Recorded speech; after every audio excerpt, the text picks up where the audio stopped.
नमस्कार. मी प्रभाकर लोंढे, खडतर प्रवास वर्तमानपत्राचा तथा खडतर प्रवास यूट्यूब चॅनलचा मुख्य संपादक.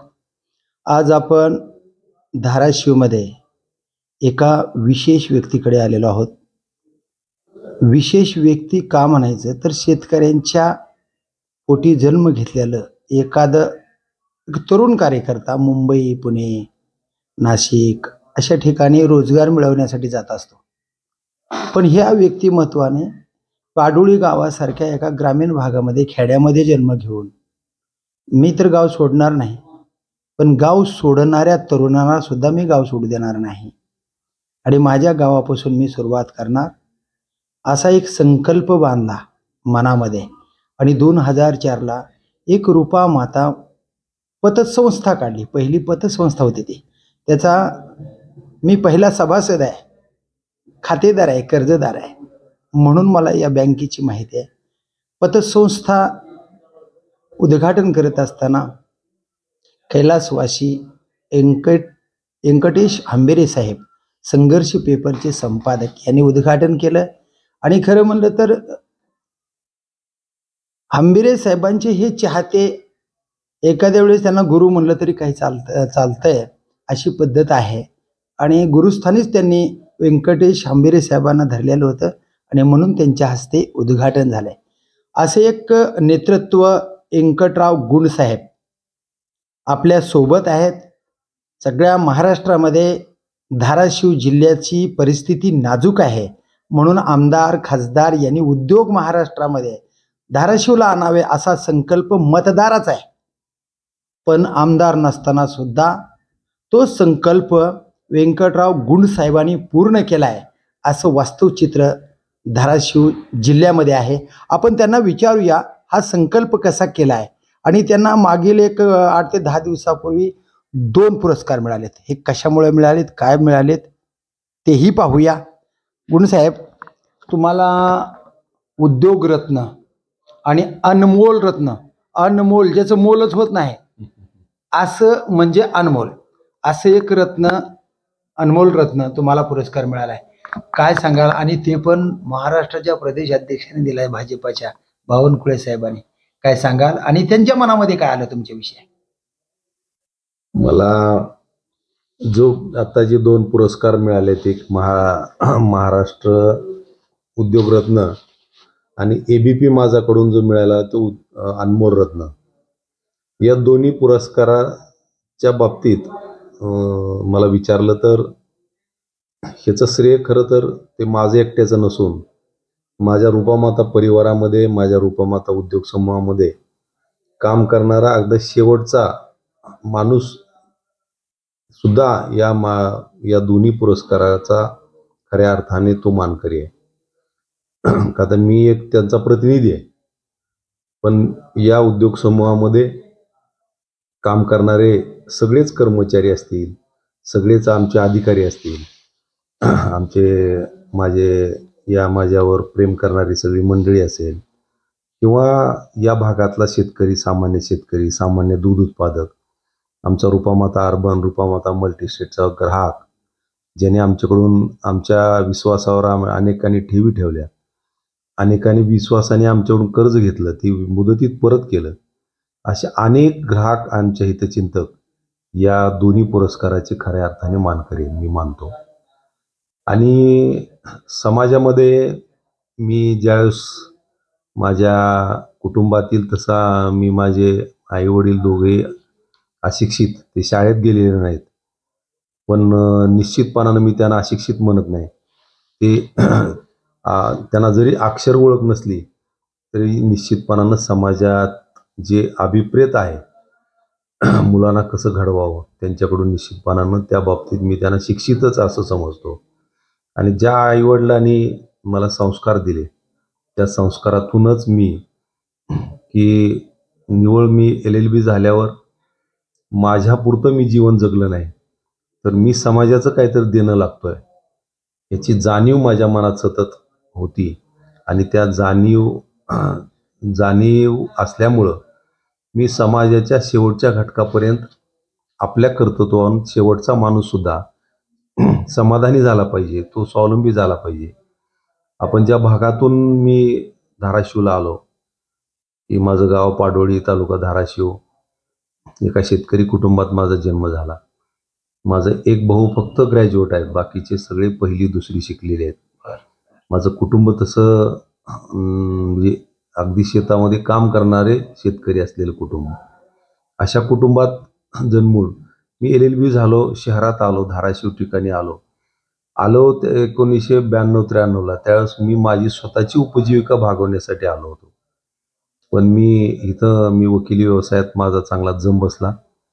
वकील व्यवसायातून निश्चितपणानं असं मला वाटायला लागलं की आपण आपल्यापुरतं आपण जीवन जगणाऱ्यामधले नाहीत, किंवा मला जगायचं नाही, तर आपल्या जगण्यातून, आपल्या दैनंदिन जीवनातून सामान्य माणसाला आपला फायदा झाला पाहिजे.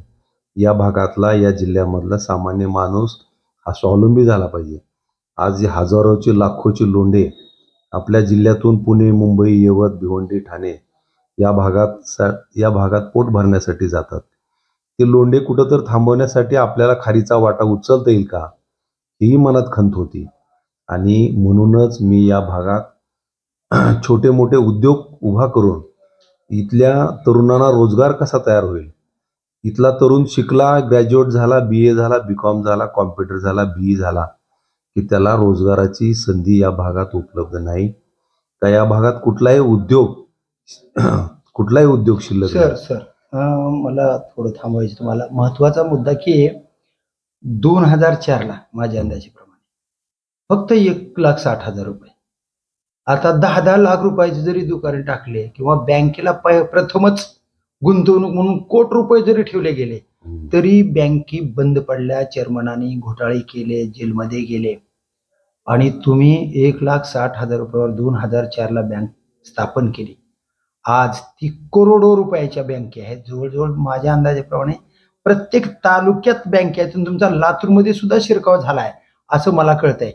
काय संकल्प आहे? आणि एक महत्वाचा त्याला जोडूनच एक प्रश्न आहे की तुम्ही प्रत्येक कार्यकर्ता आपल्या नेत्याचा फोटो लावतो, आपल्या प्रदेशाध्यक्षाचा लावतो, अगर संस्थापक अध्यक्षाचा लावतो, पक्षाच्या नेत्याचा लावतो, पण तुम्ही आई आणि वडिलाचा फोटो जनतेच्या समोर आणला आणि एवढं उद्योगामध्ये प्रगती केली. काय रहस्य आहे तुमचं? एकतर काम करताना आपण ज्या क्षेत्रामध्ये काम करतो, ते कुठलंही क्षेत्र असलं, त्या क्षेत्रात सुद्धा एखादं क्षेत्र या भागात नाही चालणारं जरी निवडलेलं असलं, तर निश्चितपणानं आपला जर आपलं एक प्रामाणिकपणा जर असेल आणि प्रामाणिक कष्ट करायची तयारी असेल, तर कुठल्याही क्षेत्रातून निश्चितपणानं आपल्याला यशाच्या शिखरावर जाता येते. याचा विश्वास मला आहे. का मी जे उद्योग हातात घेतले की रूपामाता अर्बन, रूपामाता मल्टीस्टेट, ह्या केवळ आपण विचारलेल्या प्रश्नानुसार 1,60,000 भागभांडवलावर 2004 रोजी चालू केली होती. आज जवळपास 500 कोटी रुपयापेक्षा जास्त ठेवी असलेल्या ह्या संस्था आहेत. जिल्ह्यात सगळ्यात अग्रगण्य असलेली ह्या संस्था आहेत. जसं मी रूपामाताच्या नावाने, माझ्या आईचं नाव रूपाबाई होतं, म्हणून मी हे सगळे उद्योग रूपामाताच्या नावाने, माझ्या आईच्या नावाने चालू केले.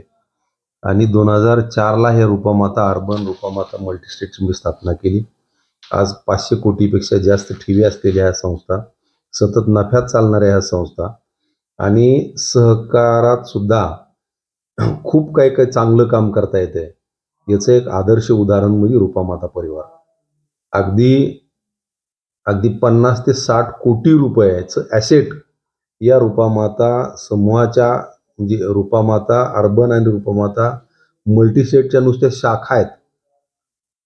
तर अगदी निश्चितपणानं मी सांगू इच्छितो आपल्याला की आपल्या कामात प्रामाणिकपणा असेल आणि हेतू शुद्ध असेल, की ज्या गावाला जायचं आहे, जो उद्देश असेल, त्याच निश्चितपणानं त्या उद्देश समोर ठेवून आपण जर त्याच उद्देश साध्य करण्याच्या दृष्टीनं प्रामाणिक प्रयत्न केला, तर आपल्याला निश्चितपणानं यश मिळवता येते, बघा, यश संपादित करता येते. शेतकऱ्यांची मुलं रोजगार हुडकण्यासाठी पूर्ण मोठ्या मोठ्या सिटीकडे वळत होते, पण ज्याला काहीच अक्षराची ओळख नसते, त्या सुद्धा मुलाला तुमच्या दूध संघातून किमान 20, 25, 30 हजार रुपये पेमेंट पडतंय, ही संकल्पना तुमच्या डोक्यामध्ये दूध संकलन करण्याची कशी काय आली? नाही, आपल्या भागात 14-15ला खूप मोठा दुष्काळ पडला होता हा. आणि या दुष्काळात अनेक कुटुंब विस्थापित होत होते. आपल्या भागातलं पशुधन अगदी खाटकाच्या दावणीला जात होतं. होय. म्हणून मी त्या चारा छावणी चालू केली होती पाडोळीला, आणि पाडोळी आणि त्या परिसरामध्ये शेतकऱ्यांना त्या भागातले पशुधन वाचावं, पशुधन खाटकाच्या दावणीला जाऊ नये म्हणून मी चारा छावणी चालू केली. आणि त्या तिथंच जिथं चारा छावणी चालू केली तिथंच हे जे शेतकरी आहेत, हे शेतकरी सगळे या दुष्काळामुळे विस्थापित होत होते. त्यांना कुठं तर थांबविता येईल का, त्यांना एखादी गाय किंवा एखादी म्हैस त्यांनी विकत घेतली, त्याला बँकेकडे आम्ही रूपामाता परिवार अर्बन मल्टीस्टेटकडून आम्ही त्यांना कर्ज पुरवठा केला, तर ती शेतकरी इथंच त्याची 5-10 हजार रुपये त्याच्या कुटुंबात उत्पन्नाचं साधन तयार होत आहे. आणि या साधनाच्या माध्यमातून तो कुठंतरी शहरात पोट भरण्यासाठी न जाता इथंच तो समाधानानं राहू लागला. आणि त्याला एक निश्चितपणाने एक उत्पन्नाचं साधन या रूपामाता मिल्क अँड मिल्क आता मुळे किती तयार आहेत झालं. बरं मग असे कर्मचारी तुमच्याकडे? सगळे आमच्याकडे संघाचे कमीत असतील? कमी Rupamata urban, Rupamata multistate, Rupamata milk and milk, तसंच Rupamata agrotech private limited, Rupamata power limited, Manorama Rupamata, या 2-3 गुळ जागरी पावडर कारखान्यामध्ये एकूण किमान 1000 कर्मचारी प्रत्यक्ष काम करतात आणि हजारो कुटुंबाला अप्रत्यक्ष रोजगार आम्हाला रूपामाता परिवाराकडून देता आला. माजी जिल्हाध्यक्ष भाजपाचे दत्ताभाऊ कुलकर्णी एका दिवशी आपल्या वाढदिवसानिमित्त आले होते आणि त्यांनी भाषणातच म्हटलंय की साहेब, तुमच्यासारखं नेतृत्व माझ्या पाठीशी आशीर्वाद म्हणून राहावं आणि तुम्ही कसं घडवलंय तशा पद्धतीनं मला सुद्धा घडायचं आहे, म्हणून त्यांनी एक कारखाना उभा केला. म्हणजे तुम्ही तुमचं उद्योग पाहून त्यांनी कारखाना, आणि तुम्ही त्याच वेळेस म्हणलात जिथं जिथं गरज पडेल तिथं तिथं मी तुम्हाला साथ देणार आहे. आणि त्या अनुषंगाने हा जातीय दोष नसणारा माणूस, जरी ब्राह्मण समाजाचा असेल तर सर्व जाती धर्माला घेऊन चालणारं नेतृत्व, फक्त व्यापार म्हणून जनतेकडे बघणारा आणि माणूस म्हणून माणसाकडे बघणारं नेतृत्व, त्यांनी सुद्धा तुमचं हे बघून त्यांनी एक कारखाना उभा केला. आणि असे जर उद्योगपती निर्माण झाले तर जे आमदाराकडून, जे खासदाराकडून काम झालेलं नाही ते तुम्ही करता. काय सांगाल याच्यावर? या जिल्ह्याची खरी तर दुष्काळी अवस्था जर कुणी ठेवलेली असेल तर या जिल्ह्यातले राजकीय नेतृत्व अपरिपक्व असल्यामुळं या जिल्ह्याची ही अवस्था झालेली आहे. या जिल्ह्यामध्ये कुठलाच उद्योग यापूर्वीच्या राजकीय नेतृत्वाने जिवंत ठेवलेला नाही. तिथं अगदी सहकारातला साखर कारखाने असतील, दूध संघ असतील, सूतगिरण्या असतील, पोल्ट्री फार्म असेल, हे सगळे उद्योग हे जर बंद पाडायचं महापाप जर कुणी केलेलं असेल तर या जिल्ह्यातल्याच राजकीय नेतृत्वाने केलेला आहे. आज आपल्या शेजारचा जिल्हा जर विचार केला तर लातूर जिल्हा सुद्धा दुष्काळी जिल्हा आहे, पण तिथं राजकीय नेतृत्व हे परिपक्व असल्यामुळं, दूरदृष्टीचं असल्यामुळं आज लातूर MIDC पाहिली तर 5-10 किलोमीटरची MIDC आहे तिथं.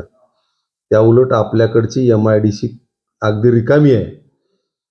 आणि आज सगळे ज्या कृषी प्रक्रियेचे उद्योग, हे सोया मिल असतील, डाळ मिल असतील, ऑइल मिल असतील, हे सगळे उद्योग लातूरला या केवळ राजकीय नेतृत्वामुळे निर्माण झाले. त्या उलट धाराशिवला सोयाबीन पिकत असताना, हरभरा पिकत असताना कुठलाच कृषी प्रक्रिया उद्योग धाराशिवला उभा राहिला नाही. केवळ राजकीय अपरिपक्वता व राजकीय स्वार्थी नेतृत्व तयार झाल्यामुळं आपल्या जिल्ह्यामध्ये कुठलाही उद्योग उभा केलाच नाही. पण केलेले उद्योग ही पूर्वीच्या काही मंडळीने तीही गिळंकृत करायचं पाप काही राजकीय नेतृत्वाने केलेलं आहे. काय साहेब, 35,000 तरुणांना रोजगार मिळवण्याचा एक उद्योग राणा जगजितसिंह पाटलांनी आणलाय. अशा पद्धतीच्या मागच्या 8 दिवसामध्ये बातम्या पाहिल्या आणि समोरचा लगेच दुसरा राजकारणी म्हणतो की नुसत्या फासव्या बातम्या, नारळ फोड्या मंत्री. अशी एकमेकावर टीका होते. पण या टीकेकडे तुम्ही कधीही लक्ष न देता आज आरोप केला की बा पूर्वीच्या राजकारणी लोकांनी हा जिल्हा वंचित ठेवला, दळभद्री ठेवला. पण तुम्ही आमदारापेक्षा मोठं काम केलेलं आहे की या समूहाच्या माध्यमातून. तुम्ही काय सांगाल ह्या राजकारणी माणसाला? मी कुणाचंही व्यक्तिगत मी नाव घेऊन काही सांगणार नाही. जनता काही आंधळी नाही, जनतेला सगळं माहिती आहे की या भागातल्या केवळ राजकीय स्वार्थी नेतृत्वामुळंच आपला जिल्हा आज देशात दुष्काळी जिल्हा, मागास जिल्हा, आस्पिरेशनल डिस्ट्रिक्ट म्हणून आपली शासकीय नोंद आहे. आणि त्याचं हे अस्पृश्यल डिस्ट्रिक्ट असण्याचं कारण हे केवळ इथले राजकीय स्वार्थी आणि भ्रष्ट नेतृत्व असल्यामुळंच या जिल्ह्याची ही ओळख आहे. आज शहरामध्ये 140 कोटी रुपये आलेत शहरामध्ये, पण तुमच्या कोट 1.5 कोटी रुपयाच्या गाड्या त्या रोडवरून जात असताना एवढ्या सुंदर गाड्या 6 महिन्यामध्ये खिळखिळीत व्हायल्यात, तरी सुद्धा ह्या शहराचा विकास होत नाही. आणि म्हणतात आम्ही 140 कोटी आणली, 200 कोटी आणली, 500 कोटी आणली. पैसे जातात कुठे? ते आता राजकारणावर फारसं मला बोलायला काही मर्यादा आहेत, बर, त्यामुळं मी येणार नव्हतो राजकारणाकडे. पण पूर्वीच्या राजकारणी माणसानं जिल्हा संपुष्टात आणला म्हणल्यामुळं मी राजकारणाकडे आलो. आता ते आपल्यालाही माहिती आहे कुणी आणला, काय आणला, आपल्यालाही माहिती आहे ना.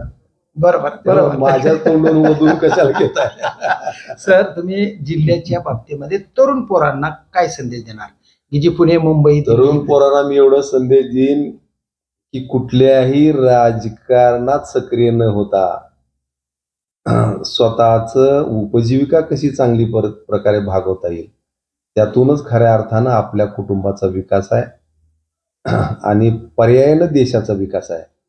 त्यामुळं कुणाचाही जय न म्हणता स्वतः शिक्षण चांगल्या गुणवत्तेचं शिक्षण घ्या, उच्च शिक्षित व्हा आणि तुमचे हात रोजगार मागण्यापेक्षा तुम्ही रोजगार कसे देणारे होतील याच्याकडे तुमचा दृष्टिकोन असू द्या. एवढीच मी या तरुणांना, आताच्या युवकांना संधी देतो. तुम्ही बँकेतून तरुण पोरांना उद्योगासाठी कसं कर्ज देता आणि किती लाखापर्यंत जामीन घेता आणि किती लाखाच्या पुढे? ते आता मला डिटेलमध्ये सांगता येणार नाही, पण निश्चितपणानं जे तरुण उद्योजक आहेत, उद्योजक होणाऱ्यांना मी निश्चितपणानं माहिती देतो. उद्योग कसा उभा राहावा, उद्योगातले काय खाचखळगे मी निश्चित सांगतो त्यांना. आणि उद्योजकांना प्रोत्साहन देऊन उद्योजक तयार झाला पाहिजे.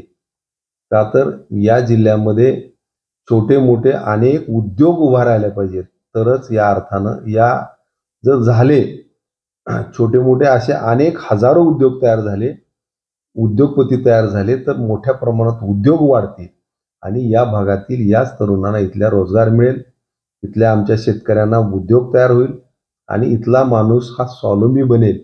पुण्या मुंबईला तो पोट भरायला जाणार नाही, उलट इथले माणसं जी गेलेली आहेत ती सुद्धा परत येतील असा मला विश्वास आहे.